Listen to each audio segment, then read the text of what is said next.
Hello mga kamatski! Welcome back sa ating Matski Tutorial Channels with your Sir Jeffski.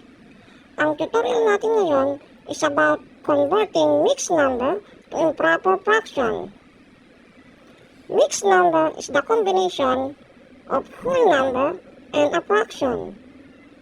Ang mixed number ay parang love. Kapag nasobrahan ka sa kilig at nag-mix emotion na, in-level up mo na.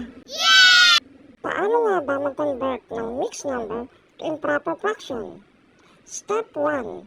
Multiply the whole number by the denominator.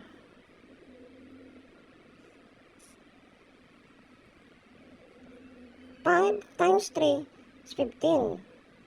Step 2. Add the numerator. 15 plus 2 is 17. Step 3, copy the denominator.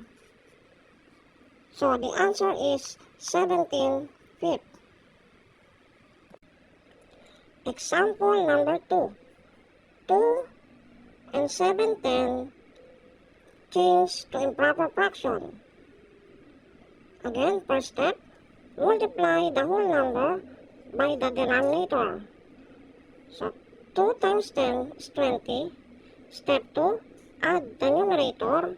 20 plus 7 is 27.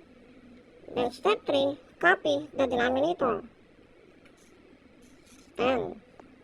So, the answer is 27/10.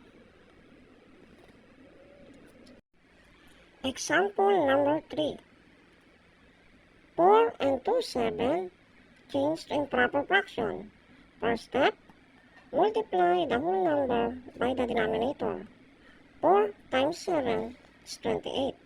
Step 2, add the numerator.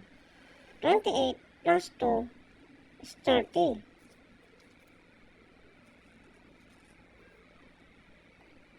Then copy the denominator. 7. So the answer is 37. Ngayon, ito na ang challenge nyo. Change 7 and 5/6 to improper fraction.